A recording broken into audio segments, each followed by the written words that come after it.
Good evening and welcome to Rebels Radio interview tonight here with Jon Underwood. Evening. This is the period just on reflection from the huge victory at North Greenford and then looking forward to the big game of the weekend, Saturday, when Holloway's Park is graced with Royston Town's visit. So, first of all, Jon, looking back on Tuesday night, do you want to take us through the team selection? We obviously brought in James Dobson for his debut, which obviously he's an important signing for us. It was a position we wanted to strengthen in. I guess you could say it was a bit of a gamble throwing him in. He only met the lads, some of them at like 7 o'clock before the game, but he's a quality player, and we knew he'd come in and do well, and we were pleased with him. He worked ever so hard, so he came in on the left-hand side.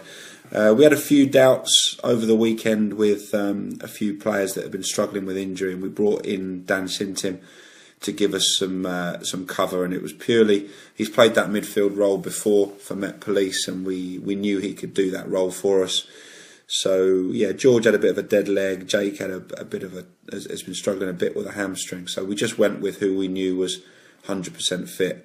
Didn't want to take any risks, and obviously pleased with how it went. 7-1 is obviously a great scoreline. It does a lot for the goal difference, which I think we're now the joint top scorers in the league, and we've got the second best goal difference in the league. So these are things that can make a difference come the end of the season. It's obviously going to be very tight. So it was a good night for us, really. What did you make of the setup down at North Greenford, the pitch and the conditions? Yeah, the pitch wasn't bad. I mean, we've seen it. We've seen it a lot worse there, considering all the weather we've had. And I know they've had some games called off there, as everyone else has. It was probably better than we expected. No pitches are perfect at the minute, but yeah, certainly no complaints from that point of view. I think it was a pitch we were able to pass the ball on. We felt we didn't do that well enough first half, to be honest, but second half we played some good stuff, and obviously we're a lot more clinical second half than first. I mean, the first 5 minutes was quite clinical. It was a very fast start. Yeah, I mean, we scored off our first two attacks actually, and we were 2 up in 4 minutes, and I think the players maybe thought this is going to be too easy. I think we felt like we would score whenever we wanted, and that's never the case. And I think we just took our foot off the pedal a little bit and let them back into it. Bit of a disappointing goal we gave away. It was sloppy defensively, and at 2-1 that gave them a little bit more confidence. And we had a few scary moments first half. I thought we still created some good chances. Goals disallowed. Yeah, shots just past the post. Yeah, Eddie had a good chance. Scott Harris actually had another good chance.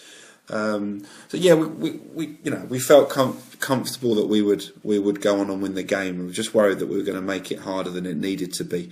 But thankfully we stepped it up second half, and we put the game out of reach fairly quickly, and were able to make some changes which we'd hoped would be the case. What did you say at half time? We said they needed to pass the ball better. I think they said, too often I thought we didn't show enough composure on the ball.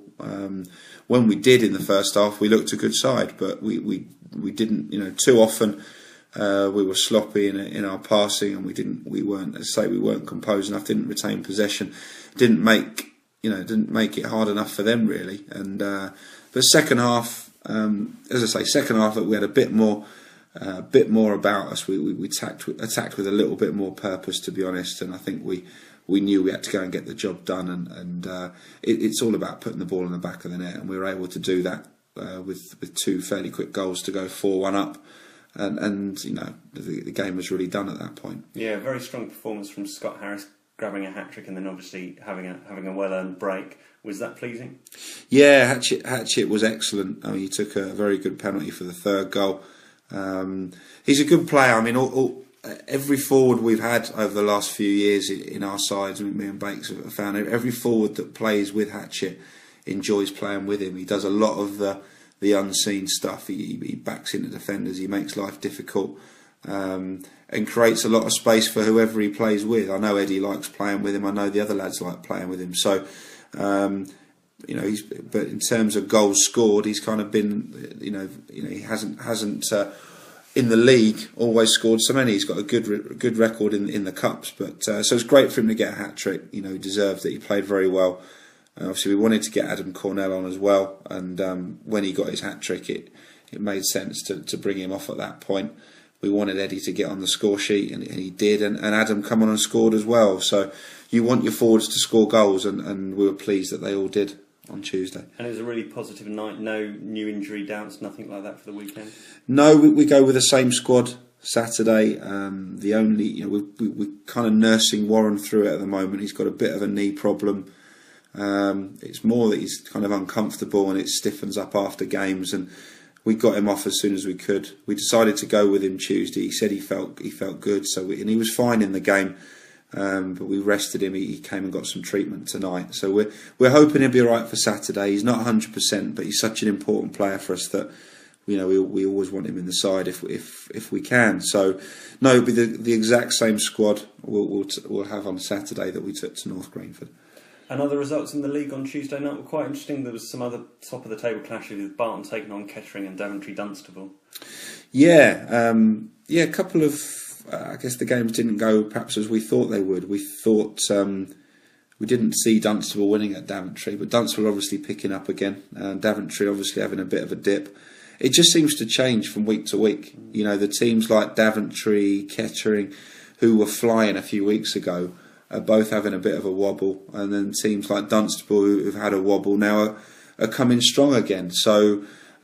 Very difficult to predict these games at the minute when the top sides are playing each other. There's so little in it, and you know we do look at these games. We'd be lying if we said we didn't. But and you kind of have in your mind which way you'd like them to go, and they probably didn't go as we might have wanted them to Tuesday. But you know, when teams in and around you are dropping points, you know you can't complain really. And rugby dropped 2 points, and you just never know. We just got to keep winning, and we're confident. You know, I think we're probably the form team out of those top sides at the moment, and you know we just need to keep that going. And you know, if we get in the playoffs, as I said many a time, if we get in the playoffs, we'll have done so on good form, and we'll fancy ourselves. So, what are your thoughts ahead of Royston? Tough game. They've done well at home recently. They've not done well. We've lost their last 4 away games, so. They're not travelling so well at the moment. Obviously, we hope that continues Saturday. But they are a good team. They've got some very good players. So we had a tough game there earlier in the season. We won 1-0. But they've got some very, very good individuals in their side. They just seem to be lacking a bit of consistency at the moment. But we won't underestimate them. Obviously, we're 8 points ahead of them. If we can beat them, it opens that up to 11. They've got a game in hand, but. That's what it's about at the minute. Is obviously hurting your rivals, and in these games, if we can get a win, it gets give us a bit of breathing space where Royston are concerned. So it's an important game for us. And followed on following Thursday, a week's time from today, with another massive game.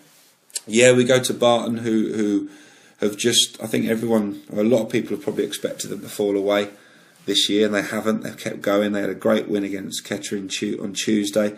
And they're really in amongst it. You know, they've got games in hand, and same again. We need to beat them. We need to